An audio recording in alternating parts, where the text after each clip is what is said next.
tell them what the next exercise is going to be, but this is our starter exercise, and this is to get you to vary the weight of your pencil and the mark you make, and to use the shadows really subtly, to observe that they are quite soft and in some cases almost imperceptible.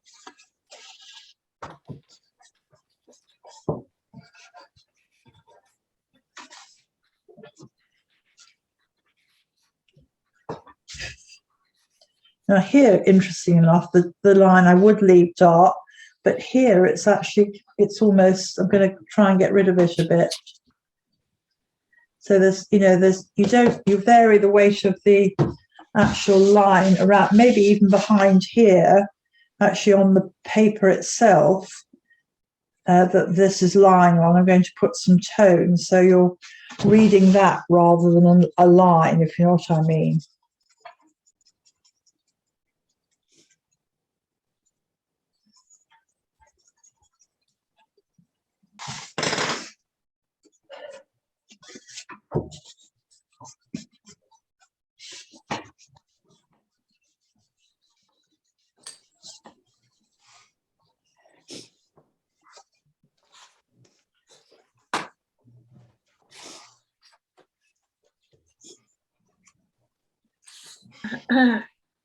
This might be good preparation for the really hellish task of trying to draw folded fabric. Yes. That's why we're doing it. I spent Saturday morning carrying on with my painting of my paper bag. Oh, that's why you wanted to. Yeah, I mean, I spent a long time on it. I washed off things. I went back, I redid it, and I thought, it's just, you just have to work out how to do this, It's not good just fudging things, because it doesn't leave you feeling very satisfied. Well, the thing is, it doesn't look like the thing it's meant to look like. Huh? It doesn't look like the thing it's meant to look like. No, I mean, I think there is a value in learning how to do things, so they do look like what you've been looking at. Well, that's the whole point, as far as I'm concerned. Yes.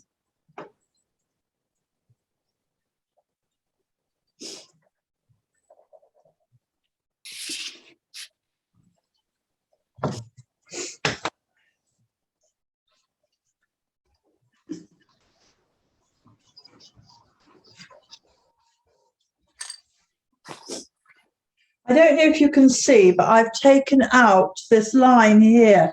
So where it's very, very light here, I've removed the outline, and I'm using the tone created by the paper that this is sitting on to allow us to read that fold. So the eye automatically reads that. You see what I mean? Yes? You understand what I'm saying? Yes. Uh-huh. Please say if you don't.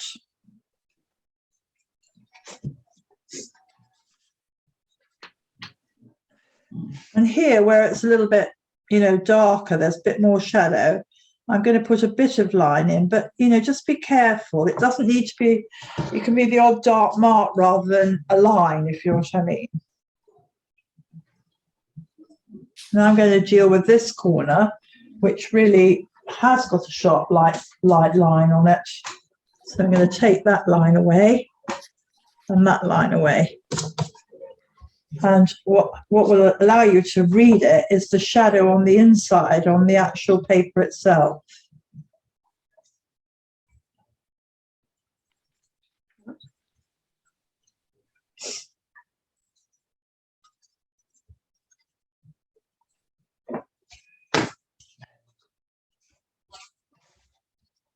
And the homework is to do this in pen and ink.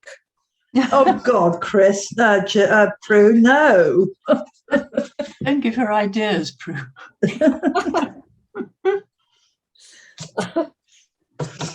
I know that's a different thing altogether, I think. I mean, it's a good exercise, but, anyway. And then down here, there's also some tone. Again, where the fold goes back into the crease line in the middle, it creates a shadow.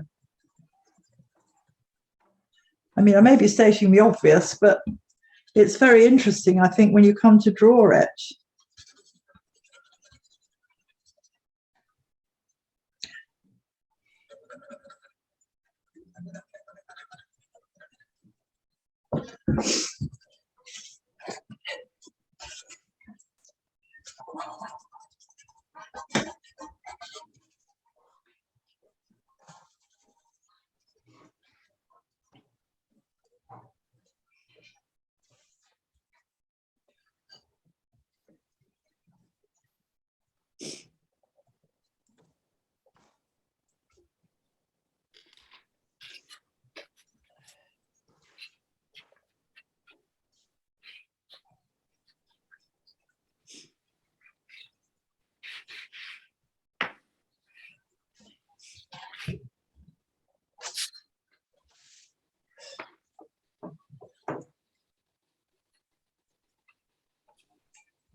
Okay, Sue, what next?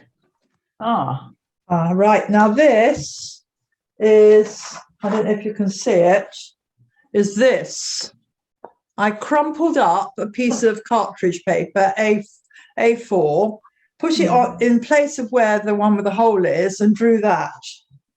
Right. And what I think was interesting about it is that there definitely are dark planes, light planes, and then planes that fall away, and then there's these wonderful cast shadows that come out underneath the shape. I just make note that where the edges is very light, I don't put any line in, but I put some tone in on what will be the surface of the paper underneath, so that you can read that really light edge. Do you understand? Yeah. Okay. Yeah. So it was quite a useful thing to do. I can't say as I like doing it any more than I like painting the paper bag, but I think it's instructive, and it makes you look, which is the whole point of it. You don't want whatever you're drawing to go to the extremity of your piece of paper. It's quite nice to have space around your drawing. So if you are going to do the carrier bag, and it is a big carrier bag, which yours looks like mine, Chris, it looks like it's quite a big thing, put it further away from you so that you can still see it, but it doesn't fill your piece of paper when you draw it. I would keep your drawing maybe about this size that I've got mine here, okay, which is the equivalent of, it's about A4. The drawing itself could be an A4 size, but it's on an A3 piece of paper. So that's the crumpled piece of A3 paper, and what's hopefully going to appear will be a bag eventually.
I don't know if you can see, but I have rubbed away most of the line round this side, because this is the side that's being hit by the light. And so there's virtually no liner there at all. Underneath here, obviously, there is much more line, much more shadow rather. And so there will be a darker line. And then I'm going to have a lovely big dark shadow underneath here at the bottom, underneath this fold, which I haven't yet put in. So wherever the edge of your piece of paper is being hit by light, if it is being hit by light, just be aware that you don't make the lines dark and heavy. Where it goes into a bit of shadow, like here, and that's all in shadow, I think, and along here, it's fine to perhaps weight up the line a bit more. But just be very careful in those light areas that the eye can fill in the line without you having to draw it, is what I'm trying to say. And it's much more interesting if you vary the weight of your line around your drawing and don't make it a continuous heavy line everywhere.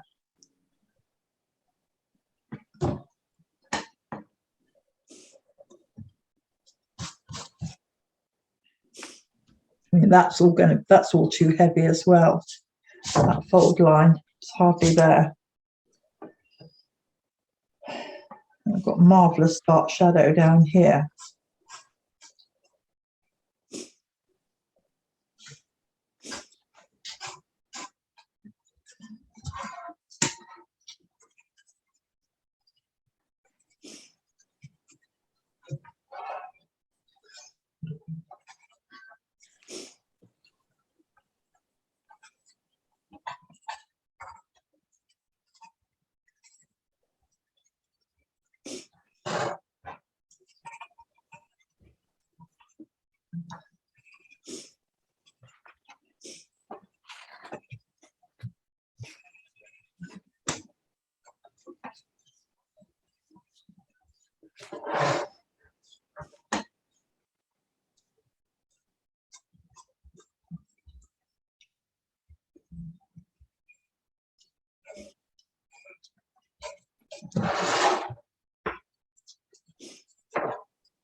And do remember that you can turn your paper and turn your board. Don't always work with it in the same position. If it's easier to work with it more upside down or, you know, on its side, then do that, because you need to be able to control the lines you're making. And especially for people who are left-handed, this is probably a blessing that you can turn your board upside down and round about.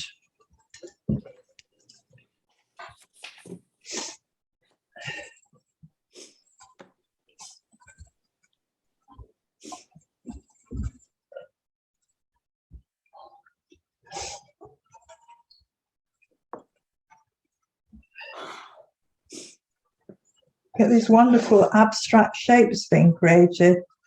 It's marvellous, I think.